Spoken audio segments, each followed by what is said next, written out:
ஈரானினுடைய உச்ச தலைவர் மொஜிதபா கமேனி அவர்கள் வெளியே வரப்போகின்றாரா? பொதுவெளியில் ஈரானிய மக்களை சந்திக்கப் போகின்றாரா? அமெரிக்காவும் இஸ்ரேலி ஆக்கிரமிப்பும் மொஜிதபா கமேனி அவர்களை படுகொலை செய்வதற்கு திட்டமிடுகின்றதா? தியாகி இமாம் அலி கமேனி அவர்களுடைய இறுதிச் சடங்கை இலக்கு வைத்து தாக்குதல்களை மேற்கொள்வதற்கான திட்டங்கள் வகுக்கப்பட்டுள்ளதா? குர்திஸ்தான் எல்லை பிரதேசத்திலே தொடர்ச்சியாக நடைபெற்று வரக்கூடிய தரைவழி மோதல்களும் கொத்து கொத்தாக அழிக்கப்பட்டு வரக்கூடிய குர்திஸ்தான் பயங்கரவாதிகளும் ஓமான் வளைகுடா பிரதேசத்திலே அமெரிக்காவினுடைய ஹெலிகாப்டர் ஒன்றை இலக்கு வைத்த ஈரானிய கடற்படையினரும் அமெரிக்க அதிகாரியை தேடித் திரியும் அமெரிக்க இராணுவமும் ஒட்டுமொத்த அடிமை அரபுகளுடைய இராணுவ தளபதிகளை ஒன்றிணைத்து அமெரிக்கா மேற்கொண்டிருக்கக்கூடிய விசேட கலந்துரையாடல்களும் அடுத்த கட்ட நகர்வுகளும் காசாவின் களத்திலே அடிமை அரபுகளும் இஸ்ரேலி ஆக்கிரமிப்பும் அமெரிக்காவும் ஒன்றிணைந்து மேற்கொள்ளப் போகும் புதிய வேலை திட்டமும் இதனால் ஏற்பட போகும் பாதிப்புகளும் ஹமாஸினுடைய இறுதி எச்சரிக்கைகளும் மிக முக்கியமான உளவாளிக்கு மரண தண்டனையை விதித்த பலஸ்தீனிய போராளிகளும்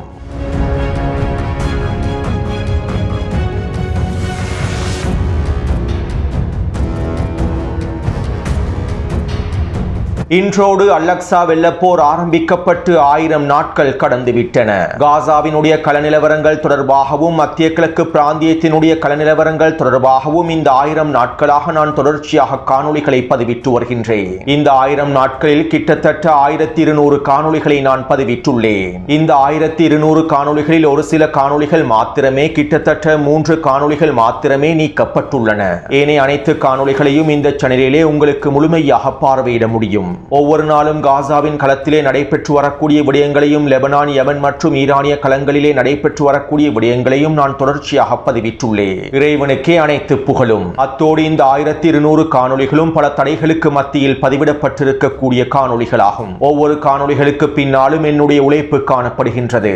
இதற்காக இறைவனுக்கு நன்றிகளை தெரிவித்துக் கொள்கின்றேன். கடந்த 3 வருட போரிலே காசாவிலும் மத்திய கிழக்கு பிராந்தியத்திலும் என்னவெல்லாம் நடைபெற்றிருக்கின்றது என்பதனை உங்களுக்கு இந்த 1200 காணொளிகளில் முழுமையாக புரிந்து கொள்ள முடியும். பல தடைகளுக்கு மத்தியில் என்னால் பெற்றுக்கொள்ள முடியுமான அனைத்து தகவல்களையும் உங்களோடு பகிர்ந்து கொண்டுள்ளேன். பல தடைகளுக்கு மத்தியில், பல அச்சுறுத்தல்களுக்கு மத்தியில் கள நிலவரங்களுடைய உண்மை தன்மையை உங்களோடு பகிர்ந்து கொண்டுள்ளேன். இறைவனின் உதவியோடு யாருடைய அழுத்தத்திற்கும் கீழ்ப்படியாமல் பல உண்மைகளை வெளிப்படையாக குறிப்பிட்டுள்ளேன். அத்தோடு இந்த 1000 நாட்களில் நான் பலவற்றை இழந்துள்ளேன். இந்த இழப்புகளுக்கான கூலியை நிச்சயமாக இறைவன் வழங்குவான். அதே போன்று ஆயிரக்கணக்கானோர் என்னுடைய காணொளிகளை தொடர்ச்சியாக பார்வையிட்டு வருகின்றனர். கடந்த 1000 நாட்களுக்கு மேலாகவும் என்னுடைய காணொளிகளை பல உறவுகள் தொடர்ச்சியாக பார்வையிட்டு வருகின்றார்கள். இவ்வாறு என்னுடைய காணொளிகளை தொடர்ச்சியாக பார்வையிட்டு ஆதரவை வழங்கி வரக்கூடிய அனைத்து உறவுகளுக்கும் நான் நன்றிகளை தெரிவித்துக் கொள்கின்றேன். உங்களுடைய தொடர்ச்சியான ஆதரவும் கருத்துக்களும் விமர்சனங்களுமே எனக்கு எப்போதும் புத்துணர்ச்சியாக அமைந்துள்ளன. தற்போது நாங்கள் இறுதிப் போரினுடைய ஆரம்ப கட்டத்திலேயே இருக்கின்றோம். இறைவனின் உதவியோடு என்னால் முடிந்தவரை தகவல்களை தொடர்ச்சியாக பதிவிடுவேன். இந்த இறுதிப் போரினுடைய ஒரு கட்டத்தில் சமூக ஊடக வலைத்தளங்கள் அனைத்தும் முழுமையாக முடக்கப்பட்டுவிடும். பல ஊடகங்கள் முழுமையாக முடக்கப்பட்டுவிடும். இறைவன் நாடினால் அதுவரைக்கும் என்னுடைய பணியை தொடர்ச்சியாக மேற்கொள்வேன். மேலும் தொடர்ச்சியான ஆதரவுகளை வழங்கி வரக்கூடிய அனைத்து உறவுகளுக்கும் மீண்டும் ஒரு முறை நன்றிகளை தெரிவித்துக் கொள்கின்றேன். உங்களுடைய பிரார்த்தனைகளில் என்னையும் தொடர்ச்சியாக இணைத்துக் கொள்ளுங்கள். அடுத்து இஸ்ரேலி ஆக்கிரமிப்பினுடைய இராணுவ ஆய்வாளர்களில் ஒருவரான யோவாய் லோமர் அவர்கள் இவ்வாறு தெரிவித்துள்ளார். இந்த போர் ஆரம்பிக்கப்பட்டு தற்போது 1000 நாட்கள் கடந்துவிட்டன. இந்த 1000 நாள் போரிலே இஸ்ரேல் அதனுடைய மிக முக்கியமான எதிர்காலத்தை சிதைத்து விட்டது. பல தசாப்தங்களாக அனுபவிக்காத மிகப்பெரிய இழப்புகளை இந்த 1000 நாள் போரிலே நாங்கள் அனுபவித்து விட்டோம். உண்மையில் இந்த 1000 நாள் போரிலே இஸ்ரேல் தனக்கான கூலியை தோண்டிக் கொண்டு விட்டது. தன்னால் அனைத்தையும் செய்ய முடியும் என்று நினைத்து இஸ்ரேல் தற்போது மிகப்பெரிய புதைக்குழியை நோக்கி நகர்ந்து கொண்டிருக்கிறது. இஸ்ரேலினுடைய பிரதமர் நெட்டன்யாகுவும் பாதுகாப்பு அமைச்சரும் அரசியல் தலைமைகளும் இந்த 1000 நாள் போரை எவ்வாறு வேண்டுமானாலும் விவரிக்கலாம். நாங்கள் பல முனைகளில் போராடி கொண்டிருக்கின்றோம், பல முனை வெற்றிகளை அனுபவித்து வருகின்றோம் என நெட்டன்யாகு அறிவிக்கலாம். போர்க்களத்தில் எங்களுடைய இராணுவம் சிறப்பாக செயற்படுவதாக இஸ்ரேலிய இராணுவத்தின் தளபதிகள் அறிவிக்கலாம். ஆனால் களத்தினுடைய உண்மையான யதார்த்தத்தை இன்னும் எங்களுடைய மக்கள் புரிந்து கொள்ளவில்லை. 3 வருடங்களுக்கு முன்பிருந்த இஸ்ரேலை யாராலும் ஒரு பொழுதும் பெற்றுக்கொள்ளவே முடியாது. பல தசாப்தங்களாக இஸ்ரேல் மேற்கொள்ள கொண்டு வந்த வேலை திட்டங்கள் இந்த 1000 நாள் போரிலே அளிக்கப்பட்டு விட்டன. இஸ்ரேலிய மக்களை ஏமாற்றுவதற்காகவும் யூத சமூகத்தை ஏமாற்றுவதற்காகவும் நெட்டன்யாகுவினால் எவ்வளவு பொய்களை வேண்டுமானாலும் சொல்லலாம். ஆனால் தற்போது களத்தினுடைய யதார்த்தத்தில் இஸ்ரேல் மிகப்பெரிய தோல்வியையே சந்தித்துள்ளது. சர்வதேச மட்டத்திலே இஸ்ரேல் மீது இருக்கக்கூடிய பிம்பம் தற்போது தலைகீழாக மாறிவிட்டது. உலகம் முழுவதும் நாங்கள் மிகப்பெரிய அவமானத்தையே சம்பாதித்து வைத்துள்ளோம். அது மட்டுமல்லாமல் இஸ்ரேலிய ராணுவத்தினுடைய கட்டமைப்புகள் தற்போது சரிவடைந்து விட்டன. உண்மையிலேயே தற்போது நாங்கள் பலவீனமான நிலைமையிலேயே இருக்கின்றோம். ஐரோப்பாவும் அமெரிக்காவும் தொடர்ச்சியான உதவிகளை மாத்திரம் இஸ்ரேலுக்கு வழங்கி இருக்காவிட்டால் இந்நேரத்திற்கு எங்களுடைய கதை முழுமையாக முடிவடைந்திருக்கும். உண்மையை கூறுவதாக இருந்தால் தற்போது நாங்கள் ஒரு மிகப்பெரிய புதைக்குழியை நோக்கிய சுழற்சிக்குள்ளேயே சுற்றி கொண்டிருக்கின்றோம். இந்த சுழற்சி எங்களை மெதுமெதுவாக புதைக்குழியை நோக்கி நகர்த்தி கொண்டிருக்கின்றது. இந்த போரினுடைய விளைவுகளை இஸ்ரேலும் யூத சமூகமும் சந்தித்துக் கொண்டிருக்கின்றன. இன்னும் நாங்கள் பல இழப்புகளையும் சந்திக்க வேண்டியிருக்கின்றது. இந்த போரானது இத்தோடு முடிவடைய போவதில்லை. மேலும் இறுதியில் இந்த போரானது இஸ்ரேலினுடைய இருப்பை கேள்விக்குறியாக்கிவிடும். இதனை நோக்கித்தான் நாங்கள் தற்போது பயணித்துக் கொண்டிருக்கின்றோம் என இஸ்ரேலிய ஆக்கிரமிப்பினுடைய இராணுவ ஆய்வாளர் தெரிவித்துள்ளார். உண்மையில் இந்த 1000 நாள் போரிலே அமெரிக்காவும் இஸ்ரேலிய ஆக்கிரமிப்பும் பல வெற்றிலக்குகளை அடைந்து கொண்டிருப்பதாகவே எங்களுக்கு தோன்றலாம். ஆனால் உண்மையில் இஸ்ரேலிய ஆக்கிரமிப்பும் அமெரிக்காவும் ஜியோனிச கொள்கையும் மிகப்பெரிய தோல்வியையே சந்தித்துள்ளது. அல்-அக்ஸா வெள்ளப்போர் இஸ்ரேலிய ஆக்கிரமிப்பின் வீழ்ச்சியை ஆரம்பமாக்கியுள்ளது. இந்த இறுதிப் போரினுடைய ஆரம்பத்தை துவக்கிவிட்டுள்ளது. மேலும் இந்த போர் படிப்படியாக நகரும் சந்தர்ப்பத்தில் இஸ்ரேலிய ஆக்கிரமிப்பினுடைய அமெரிக்காவினுடைய உண்மையான இழப்புகளை ஒட்டுமொத்த உலகமும் நிச்சயமாக கண்டுகொள்ளும். மேலும் இதற்கான காலம் வெகு தொலைவில் இல்லை என்பதே யதார்த்தமான உண்மையாகும். அடுத்து காசாவின் களத்திலே இன்னும் ஒரு புதிய திட்டத்தினை நடைமுறைப்படுத்துவதற்காக அமெரிக்காவும் இஸ்ரேலிய ஆக்கிரமிப்பும் அடிமை அரபுகளும் ஒன்றுபட்டுள்ளார்கள். டொனால்ட் ட்ரம்பினுடைய பீஸ் கவுன்சில் நிர்வாக திட்டத்திற்கமைவாகவே தற்போது காசாவின் களத்தில் இந்த வேலை திட்டங்கள் ஆரம்பிக்கப்பட்டுள்ளன. அதாவது காசாவின் களத்திலே பலஸ்தீனிய மக்களுடைய இடப்பெயர்ச்சியை தற்போது ஆரம்பிக்கப் போகின்றார்கள். இதற்கமைவாக ரஃபா பிரதேசத்தில் இராணுவத்தினால் கண்காணிக்கப்படக்கூடிய மனிதாபிமான தங்குமிடங்களையும் அமைக்கப் போகின்றார்கள். குறித்த வரைபடத்திலே சிவப்பு நிற வலயத்தினால் காண்பிக்கப்பட்ட இருக்கக்கூடிய தாலல் சுல்தான் பிரதேசத்திலேயே இந்த மனிதாபிமான தங்குமிடங்களை இவர்கள் அமைக்கப் போகின்றார்கள். மேலும் குறித்த வரைபடத்தில் அமைக்கப்பட போகும் மனிதாபிமான தங்குமிடங்களை உங்களுக்கு தெளிவாக அவதானிக்கலாம். அதாவது பலஸ்தீனிய மக்களை தங்க வைப்பதற்கான இராணுவத்தினுடைய பாதுகாப்பு பலப்படுத்தப்பட்ட இராணுவ தளங்களை அமைக்கப் போகின்றார்கள். இந்த இராணுவ தளங்களுக்கே மனிதாபிமான தங்குமிடங்கள் என்றும் பெயர் வைத்துள்ளார்கள். டொனால்ட் ட்ரம்பினுடைய பீஸ் கவுன்சில் ஒப்பந்தத்திற்கமைவாக காசாவுக்குள்ளே சர்வதேச படைகள் களமிறக்கப்படுவதற்கான அனுமதிகள் வழங்கப்பட்டுள்ளது. அமைவாக ரஃபாவின் தாலல் சுல்தான் பிரதேசத்திலே சர்வதேச படைக்குழுக்கள் களமிறக்கப்பட்டு பாதுகாப்பு பலப்படுத்தப்பட்ட வேலிகளினால் எல்லையிடப்பட்ட கூடாரங்களை அமைக்கப் போகின்றார்கள். மேலும் இவ்வாறு வேலிகளினால் அடைக்கப்பட்ட கூடாரங்களுக்குள்ளே பலஸ்தீனிய மக்களை படிப்படியாக நிலைநிறுத்தப் போகின்றார்கள். காசாவினுடைய 70% பிரதேசங்களை இஸ்ரேலிய ஆக்கிரமிப்பு கட்டுப்படுத்துகின்றது. மேலும் ஹமாஸ் கட்டுப்படுத்தக்கூடிய பிரதேசங்களில் இருக்கக்கூடிய பலஸ்தீனிய மக்களையே இவ்வாறு படிப்படியாக ரஃபா பிரதேசத்திலே வேலிகளினால் எல்லையிடப்பட்ட பாதுகாப்பு பலப்படுத்தப்பட்ட கூடாரங்களுக்கு மாற்றப் போகின்றார்கள். சர்வதேச படைகளுடைய கட்டுப்பாட்டுக்கு கீழால் பலஸ்தீனிய மக்களை குறித்த பிரதேசத்திலே தங்க வைக்கப் போகின்றார்கள். துருக்கி, கத்தார் மற்றும் எகிப்தி அடிமைகள் மூலமாக நடைமுறைப்படுத்தப்பட்ட டொனால்ட் ட்ரம்பின் பீஸ் கவுன்சில் ஒப்பந்தத்திலே இருக்கக்கூடிய இந்த விடயங்கள் தொடர்பாக 8 மாதங்களுக்கு முன்பே நான் காணொளிகளில் தெளிவாக குறிப்பிட்டிருந்தேன். இந்த ஒப்பந்தத்தின் மூலமாக இவ்வாறு தான் இஸ்ரேலிய ஆக்கிரமிப்பு பலஸ்தீனிய மக்களை இடம்பெயர்த்தப் போகின்றது என்பதனையும் பலஸ்தீனிய மக்களையும் பலஸ்தீனிய போராளிகளையும் பிரித்து ஹமாஸை நிராயுதபாணியாக்குவதற்கான வேலை திட்டங்களை முன்னெடுக்க போகின்றது என்பதனையும் 8 மாதங்களுக்கு முன்பே குறிப்பிட்டிருந்தேன். எனவே தற்போது இஸ்ரேலிய ஆக்கிரமிப்பு காசாவின் களத்திலே இந்த திட்டத்தினை நடைமுறைப்படுத்த போகின்றது. இதற்கு அடிமை அரபுகளும் அடிமை மத்தியஸ்தர்களும் முழுமையான ஆதரவை வெளிப்படுத்தியுள்ளார்கள். ஏனென்றால் ஒப்புக்கொள்ளப்பட்ட டொனால்ட் ட்ரம்பினுடைய பீஸ் கவுன்சில் நிர்வாக திட்டத்தில் முடிக்கப்பட்ட ஒப்பந்தத்தில் மறைமுகமாக இவை அனைத்தும் குறிப்பிடப்பட்டுள்ளன. அத்தோடு குறித்த திட்டத்திற்கு ஹமாஸினுடைய தலைவர்களும் ஏனைய பலஸ்தீன எதிர்ப்பு குழுக்களுடைய தலைவர்களும் எதிர்ப்பை வெளிப்படுத்தியுள்ளார்கள். மேலும் பலஸ்தீனிய மக்களை இடம்பெயர்த்தும் இந்த திட்டத்தினை நடைமுறைப்படுத்தக்கூடாது என்றும் சர்வதேச அழுத்தங்கள் இதற்காக வழங்கப்பட வேண்டும் என்றும் கோரிக்கைகளையும் முன்வைத்துள்ளார்கள். அதே நேரம் இந்த திட்டத்தினை நடைமுறைப்படுத்தாமல் இருக்க வேண்டுமாக இருந்தால் காசாவின் களத்தில் போர் மீண்டும் ஆரம்பிக்கப்பட வேண்டும். மேலும் இதற்காகவும் பலஸ்தீனிய போராளிகள் தயாராகி வருகின்றார்கள். அத்தோடு எகிப்தினுடைய சினாய் பிரதேசத்தில் எகிப்திய இராணுவம் முழுமையாக களமிறக்கப்பட்டிருப்பதாகவும் தயார் நிலையில் வைக்கப்பட்டிருப்பதாகவும் எகிப்திய ஊடகங்களும் சர்வதேச ஊடகங்களும் தொடர்ச்சியாக செய்திகளை வெளியிட்டு வருகின்றன. மேலும் அடிமை அரபுகளுக்கு முற்றுக் கொடுக்கக்கூடிய பக்தர்கள் எகிப்தினுடைய இந்த செயற்பாடை இஸ்ரேலிய ஆக்கிரமிப்புக்கு எதிரான செயற்பாடு என்று நினைக்கின்றார்கள். மேலும் இது தொடர்பாக நேற்றிரவு நடைபெற்ற ஊடக சந்திப்பில் நெட்டன்யாகுவிடம் கேள்விகள் எழுப்பப்பட்டன. சினாய் பிரதேசத்தில் எகிப்திய இராணுவம் களமிறக்கப்பட்டுள்ளது. எகிப்திய இராணுவத்தினுடைய வேலை திட்டங்கள் சினாய் பிரதேசத்திலே தொடர்ச்சியாக நடைபெற்று வருகின்றன. இவை தொடர்பாக நீங்கள் என்ன கூறுகின்றீர்கள் என நெட்டன்யாகுவிடம் கேள்விகள் எழுப்பப்பட்டன. இதற்கு நெட்டன்யாகு இவ்வாறு பதில் வழங்கினார். சினாய் பிரதேசத்திலே என்ன செய்ய வேண்டும் என்பது பற்றி நான் எகிப்துக்கு உத்தரவிட்டுள்ளேன். நான் எவ்வாறான உத்தரவுகளை வழங்கி இருக்கின்றேனோ அந்த உத்தரவுகளை எகிப்து தற்போது நடைமுறைப்படுத்தி வருகின்றது. சினாய் பிரதேசத்தில் அதற்கான வேலை திட்டங்களை மேற்கொள்ளப்பட்டு வருகின்றன. நான் என்ன செய்ய வேண்டும் என்று எதிர்பார்க்கின்றேனோ அதனைத்தான் எகிப்து செய்து வருகின்றது. இதனால் யாரும் பயப்பட தேவையில்லை. மேலும் காசாவின் களத்திலே நாங்கள் அடுத்த கட்ட இலக்குகளை வெற்றிகரமாக அடைந்து வருகின்றோம் என்றும் நெட்டன்யாகு குறித்த கேள்விகளுக்கான பதில்களை வழங்கியிருந்தார். அதாவது நெட்டன்யாகுவினுடைய திட்டத்திற்கமைவாகவே சினாய் பிரதேசத்தில் எகிப்திய இராணுவம் நிலைநிறுத்தப்பட்டுள்ளது என்பதனையும் எங்களுக்கு தெளிவாக புரிந்து கொள்ள முடியும். மேலும் இதற்கு பின்னால் இருக்கக்கூடிய காரணங்கள் தொடர்பான தகவல்கள் கிடைக்கப்பெற்றதும் அவை தொடர்பாக நான் பகிர்ந்து கொள்கின்றேன்.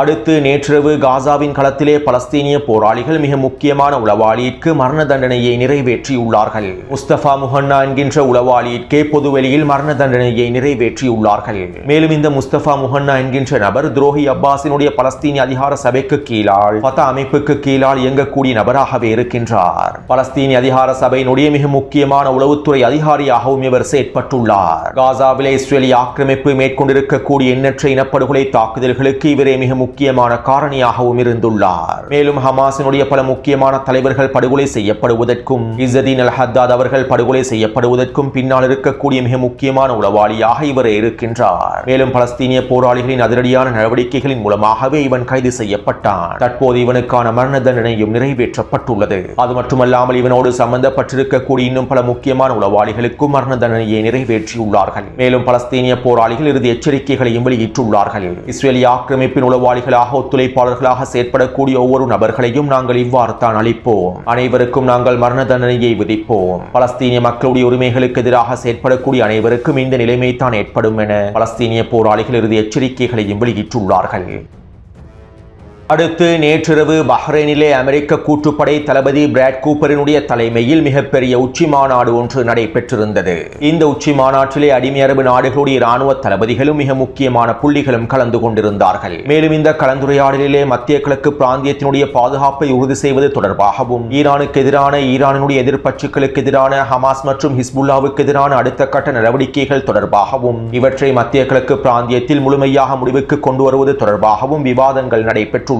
மேலும் இந்த அடிமை அரபு நாடுகளில் இருக்கக்கூடிய இராணுவ தளபதிகள் இதற்கான முழுமையான ஆதரவையும் வெளிப்படுத்தியுள்ளார்கள். அது மட்டுமல்லாமல் இனி வரக்கூடிய நாட்களில் மத்திய கிழக்கு பிராந்தியத்திலே ஈரானையும் அதனுடைய எதிர்ப்பச்சுக்களையும் ஹமாஸையும் ஹிஸ்புல்லாவையும் முடிவுக்கு கொண்டு வருவதற்கு அனைவரும் ஒன்றிணைந்து செயற்பட வேண்டும் என்கின்ற உறுதிமொழிகளையும் அமெரிக்க மத்திய கட்டளை தளபதி எடுத்துள்ளார். அடிமை அரபு நாடுகளுடைய இராணுவ தளபதிகளும் இதற்கான உறுதிமொழிகளை எடுத்துள்ளார்கள். அது மட்டுமல்லாமல் ஈரானுக்கு எதிரான அடுத்த கட்ட போர் தொடர்பாகவும் அடுத்த கட்ட போரிலே ஈரானினுடைய தாக்குதல்களை முறியடிப்பது தொடர்பாகவும் விசேட விவாதங்கள் நடைபெற்றுள்ளன. இதன்போது மத்திய கிழக்கு பிராந்தியத்திலே புதிதாக அமைக்கப்பட்டிருக்கக்கூடிய கூட்டுப்படை தொடர்பாகவும் அமெரிக்க கூட்டுப்படை தளபதி பிராட் கூப்பர் கருத்துக்களை வெளியிட்டிருந்தார். குறிப்பாக ஈரானினுடைய ட்ரோன் தாக்குதல்களை முறியடிப்பதற்காக பஹ்ரைன் மற்றும் ஐக்கிய அரபு அமீரகத்தினுடைய தளங்களில் புதிய கூட்டுப்படை ஒன்று களமிறக்கப்பட்டுள்ளது. அமெரிக்க இராணுவத்தில் இருக்கக்கூடிய விசேட சிறப்பு தேர்ச்சி பெற்றிருக்கக்கூடிய தளபதிகளை உள்ளடக்கி இருக்கக்கூடிய ஒரு கூட்டுப்படையை உருவாக்கியுள்ளார்கள். மேலும் குறித்த கூட்டுப்படை தொடர்பான தகவல்களையும் குறித்த உச்சி மாநாட்டிலே அமெரிக்க கூட்டுப்படை தளபதி வெளியிட்டுள்ளார். அத்தோடு இந்த செயற்பாடுகளுக்கான முழுமையான ஆதரவை அடிமை அரபு நாடுகள் வழங்கியுள்ளன. அடுத்து நேற்றைய தினம் ஓமான் வளைகுடா பிரதேசத்திற்கு அருகாமையில் ஜோர்ஜ் டபிள்யூ புஷ் போர்க்கப்பலுக்கு சொந்தமான அமெரிக்க இராணுவத்தின் ஹெலிகாப்டர் ஒன்று தரையிறங்கியிருந்தது. ஓமான் வளைகுடா பிரதேசத்திலேயே அவசரமாக குறித்த ஹெலிகாப்டர் தரையிறங்கியது. குறித்த ஹெலிகாப்டரை இலக்கு வைத்து தாக்குதல் மேற்கொள்ளப்பட்டிருப்பதன் விளைவாகவே இந்த ஹெலிகாப்டர் அவசரமாக கடல் பிரதேசத்தில் தரையிறங்கியதாகவும் அதில் இருக்கக்கூடிய 4 அதிகாரிகள் மீட்டெடுக்கப்பட்டிருப்பதாகவும் தெரிவிக்கப்படுகின்றது. மேலும் இன்னும் ஒரு அதிகாரியை காணவில்லை என்றும் அமெரிக்க கடற்படையினர் அவரை தேடி வருவதாகவும் தெரிவிக்கப்படுகின்றது. அத்தோடு குறித்த சம்பவத்தினை அமெரிக்க இராணுவம் முழுமையாக மூடி மறைத்து வருகின்றது. ஈரானிய தாக்குதலினால் தான் இந்த ஹெலிகாப்டர் இலக்கு வைக்கப்பட்டுள்ளது என்கின்ற தகவல்களை அமெரிக்க இராணுவம் வெளியிடவில்லை. ஹர்முஸ் ஜலசந்தி பிரதேசத்திலே கண்காணிப்பு நடவடிக்கைகளை மேற்கொண்டிருக்கும் சந்தர்ப்பத்திலேயே ஈரானிய கடற்படையினர் குறித்த ஹெலிகாப்டரை இலக்கு வைத்து தாக்குதல்களை மேற்கொண்டுள்ளார்கள். இதன் விளைவாகவே குறித்த ஹெலிகாப்டர் அவசரமாக தரையிறங்கியுள்ளது. இருப்பினும் எந்தவிதமான தாக்குதல்களும் மேற்கொள்ளப்படவில்லை என்றும் இவை தொடர்பான விசாரணைகள் நடைபெற்று வருவதாகவுமே தற்போது அமெரிக்க மத்திய கட்டளை தளம் அறிவித்துள்ளது. அடுத்து அமெரிக்காவுக்கும் ஈரானுக்கும் இடையிலான புரிந்துணர்வு ஒப்பந்தம் மேலும் சிக்கலான நிலைமைக்கு தள்ளப்பட்டு வருகின்றது. இந்த புரிந்துணர்வு ஒப்பந்தத்திற்கு அமைவாக ஈரானினுடைய எண்ணெய் வர்த்தகத்திற்கு எதிரான பொருளாதார தடைகள் நீக்கப்பட்டுள்ளன. மேலும் எண்ணெய் வர்த்தகத்தோடு சம்பந்தப்பட்டிருக்கக்கூடிய அதிகளவான தடைகள் முழுமையாக நீக்கப்பட்டு விட்டன. இதற்கமைவாக ஈரான் அதிக எண்ணெய் வர்த்தகத்தை மேற்கொண்டு அதிக லாபத்தையும் அடைந்து வருகின்றது. அதே நேரம் தற்போது ஈரானினுடைய முடக்கப்பட்ட நிதிகளை விடுவிப்பதில் சிக்கல்கள் அதிகரித்துள்ளன. கடந்த வாரம் கத்தார் $6 பில்லியன் முழுமையாக விடுவித்திருந்ததாக செய்திகள் வெளியாக இருந்தன. இருப்பினும் கத்தார் இந்த நிதியை முழுமையாக விடுவிக்கவில்லை என்றும் இவை தொடர்பான தடைகளை அமெரிக்கா தற்போது மேலும் வலுப்படுத்தியுள்ளது என்றும் தெரிவிக்கப்படுகின்றது. இந்த நிதியை பயன்படுத்தி அமெரிக்காவிடமிருந்தே விவசாய பொருட்களை வாங்க வேண்டும் என டொனால்ட் ட்ரம்பினுடைய நிர்வாகம் கூறுகின்றது. ஆனால் ஈரானிய தலைமைகள் இதற்கான முழுமையான மறுப்பை தெரிவித்துள்ளார்கள். இதனால் தற்போது முடக்கப்பட்டிருக்கக்கூடிய நிதியை பெற்றுக் கொள்வதில் சிக்கல்கள் அதிகரித்துள்ளன. அத்தோடு குறித்த புரிந்துணர்வு ஒப்பந்தத்திற்கு அமைவாக அமெரிக்கா அதனுடைய அதிகளவான படைகளை திரும்ப பெற வேண்டும். ஓமான் வளைகுடா பிரதேசத்தில் நிலைநிறுத்தப்பட்டிருக்கக்கூடிய அமெரிக்க போர் கப்பல்களில் பெரும்பாலானவை பின்வாங்க வேண்டும். அதே போன்று அமெரிக்க விமானப்படைகளில் அதிகமானவை திரும்ப பெற வேண்டும். ஆனால் இதற்கு மாற்றமாக ஒப்பந்தம் முடிக்கப்பட்டதிலிருந்து அமெரிக்கா அதிகளவான விமானப்படைகளை மீண்டும் மத்திய கிழக்கு பிராந்தியத்திலே நிலைநிறுத்தி வருகின்றது. அமெரிக்க கடற்படையும் பின்வாங்காமல் தொடர்ச்சியான நடவடிக்கைகளை மத்திய கிழக்கு பிராந்தியத்திலே மேற்கொண்டு வருகின்றன. அதே போன்று ஈரானுக்குள் ஏற்படுத்தப்பட்டிருக்கக்கூடிய இழப்புகளுக்கான $300 பில்லியன் இழப்பீடை வழங்க வேண்டும் என ஈரான் தெளிவாக குறிப்பிட்டிருந்தது. மத்திய கிழக்கில் இருக்கக்கூடிய அரபு நாடுகளும் ஈரானுக்கான இழப்பீடுகளை வழங்குவார்கள் என்றும் தெரிவிக்கப்பட்டிருந்தது. ஆனால் தற்போது இந்த இழப்பீடுகளை எங்களால் வழங்க முடியாது என அடிமை அரபு நாடுகள் அமெரிக்காவிடம் தெரிவித்திருப்பதாக நேற்றைய தினம் செய்திகள் வெளியாகி இருந்தன. எனவே குறித்த புரிந்துணர்வு ஒப்பந்தத்தினுடைய ஒவ்வொரு நிபந்தனைகளும் தற்போது மீறப்பட்டு வருகின்றன. இதைத்தான் ஆரம்பத்திலேயே ஈரானிய உச்ச தேசிய பாதுகாப்பு சபையில் இருக்கக்கூடிய நபாவியன் அவர்கள் தெளிவாக கூறியிருந்தார். மேலும் ஈரானிய உச்ச தலைவரும் இதனைத்தான் தெளிவாக கூறியிருந்தார். இருப்பினும் மசூத் பெஸெஷ்கியானினுடைய அரசாங்கம் குறித்த புரிந்துணர்வு ஒப்பந்தத்தை முடித்தது. ஆனால் தற்போது ஒரு சில நிபந்தனைகளை தவிர ஏனைய நிபந்தனைகள் அனைத்தும் முழுமையாக மீறப்பட்டே வருகின்றன. அது மட்டுமல்லாமல் ஈரானுக்கு எதிரான அடுத்த கட்ட போரை ஆரம்பிப்பது தொடர்பான அறிவிப்புகளையும் ஜேடி வான்ஸ் வெளியிட்டுள்ளார். நேற்றைய காணொளியில் இவை தொடர்பாக தெளிவாக குறிப்பிட்டுள்ளேன். இப்படியான நிலைமையிலேயே தியாகி இமாம் அலி கமேனி அவர்களுடைய இறுதிச் சடங்கானது நடைபெறப் போகின்றது. ஜூலை 4ஆம் தேதி தொடக்கம் 9ஆம் தேதி வரையில் இறுதிச் சடங்கு நடைபெறப் போகின்றது. மேலும் இந்த இறுதிச் சடங்கிலே 20 மில்லியனுக்கும் அதிகமான மக்கள் கலந்து கொள்ளப் போகின்றார்கள். அதாவது 2 கோடிகளுக்கும் அதிகமான மக்கள் கலந்து கொள்ளப் போகின்றார்கள். இதற்கான வேலை திட்டங்களையே தற்போது ஈரானிய இராணுவமும் ஈரானிய அரசாங்கமும் மும்முரமாக மேற்கொண்டு வருகின்றார்கள். இன்னும் ஒரு சில தினங்களில் இந்த இறுதிச் சடங்கு ஆரம்பிக்கப்பட போகின்றது. அத்தோடு இந்த இறுதிச் சடங்கிலே அனைத்து விதமான தலைவர்களும் கலந்து கொள்ளப் போகின்றார்கள். 100க்கும் அதிகமான நாடுகளில் இருக்கக்கூடிய அரச தலைவர்களும் அரச பிரதிநிதிகளும் கலந்து கொள்வதற்கான விருப்பத்தை தெரிவித்திருப்பதாகவும் ஈரானிய வெளியுறவுத்துறை அமைச்சகம் அறிவித்துள்ளது. இப்படியான நிலைமையிலேயே குறித்த இறுதிச் சடங்கை இலக்கு வைத்து தாக்குதல்களை மேற்கொள்ள வேண்டும் என்றும் அமெரிக்காவும் இஸ்ரேலும் ஒன்றிணைந்து இந்த இறுதிச் சடங்கிலே கலந்து கொள்ளப் போகும் ஈரானினுடைய மிக முக்கியமான தளபதிகளையும் தலைவர்களையும் இலக்கு வைத்து தாக்குதல்களை மேற்கொள்ள வேண்டும் என்றும் அமெரிக்க மற்றும் இஸ்ரேலிய ஆக்கிரமிப்பு அதிகாரிகள் தொடர்ச்சியான கருத்துக்களையும் வெளியிட்டு வருகின்றார்கள். அது மட்டுமல்லாமல் குறித்த இறுதிச் சடங்கிலே ஈரானினுடைய உச்ச தலைவர் முஜ்தபா கமேனி அவர்கள் கலந்து கொள்வார் என்றும் விசேட உரைகளையும் அவர் முன்வைப்பதற்கான வாய்ப்புகள் இருப்பதாகவும் தெரிவிக்கப்படுகின்றது. இவ்வளவு நாளாக ஈரானினுடைய உச்ச தலைவர் முஜ்தபா கமேனி அவர்கள் ஈரானிய மக்களை நேரில் சந்தித்து எந்தவிதமான உரையையும் முன்வைக்கவில்லை. மேலும் ஈரானிய உச்ச தலைவர் முஜ்தபா கமேனி அவர்கள் எங்கு இருக்கின்றார் என்பது தொடர்பான தகவல்களையும் அமெரிக்காவினாலும் இஸ்ரேலிய ஆக்கிரமிப்பினாலும் கண்டுபிடிக்க முடியவில்லை. எனவே தற்போது தியாகி இமாம் அலி கமேனி அவர்களுடைய இறுதிச் சடங்குக்கு ஈரானினுடைய தற்போதைய உச்ச தலைவர் முஜ்தபா கமேனி அவர்கள் வருகை தருவாராக இருந்தால் அவர் இலக்கு வைத்து தாக்குதல்களை மேற்கொள்ள வேண்டும் என்று அமெரிக்க மற்றும் இஸ்ரேலிய ஆக்கிரமிப்பு அதிகாரிகள் தெரிவிக்கின்றார்கள். அல்லது அவர் வெளியே வந்ததற்கு பின்பு அவர் இருக்கக்கூடிய இருப்பிடம் தொடர்பான தகவல்களை பெற்றுக்கொள்ள முடியும் என்றும் தெரிவிக்கின்றார்கள்.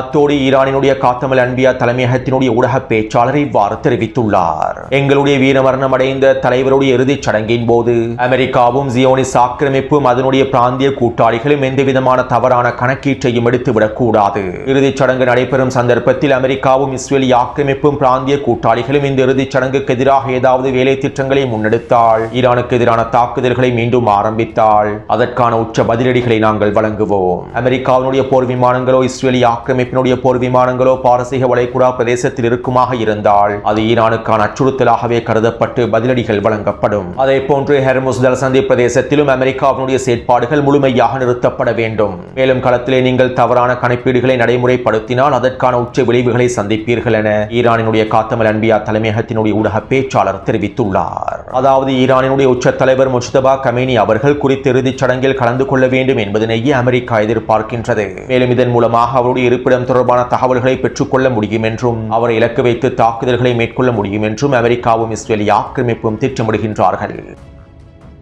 அத்தோடு குர்திஸ்தான் எல்லை பிரதேசத்திலே ஈரானிய தரைப்படைக்கும் குர்திஸ்தான் பயங்கரவாதிகளுக்கும் இடையிலே தொடர்ச்சியான தரைவழி மோதல்கள் நடைபெற்று வருகின்றன. நேற்றிரவும் குறித்த பிரதேசத்திலே ஈரானிய IRGC ராணுவத்தின் தரைப்படைகளுக்கும் குர்திஸ்தான் பயங்கரவாதிகளுக்கும் இடையில் கிட்டத்தட்ட 4 மணித்தியாலங்களுக்கு மேலான துப்பாக்கிச் சூட்டு மோதல்கள் நடைபெற்றிருப்பதாக தெரிவிக்கப்படுகின்றது. மேலும் இந்த மோதல்களிலே 5க்கும் அதிகமான குர்திஸ்தான் பயங்கரவாதிகளை அழித்திருப்பதாகவும் குறித்த பகுதியில் இருக்கக்கூடிய முக்கியமான தளங்களை தரைமட்டமாக்கி இருப்பதாகவும் தெரிவிக்கப்படுகின்றது. அது மட்டுமல்லாமல் குர்திஸ்தானின் ஏபில் பிரதேசத்தில் இருக்கக்கூடிய பல முக்கியமான தளங்களை இலக்கு வைத்து ஈரான் ஏவுகணை தாக்குதல்களையும் மேற்கொண்டிருந்தது. இந்த ஏவுகணை தாக்குதல் தொடர்பான காணொளிகளை டெலிகிராம் சேனலில் பதிவிட்டுள்ளேன். எனவே இந்த காணொளி தொடர்பான கருத்துக்களை பதிவிடுங்கள். தொடர்ந்தும் என்னுடன் இணைந்திருங்கள். நன்றி, வணக்கம்.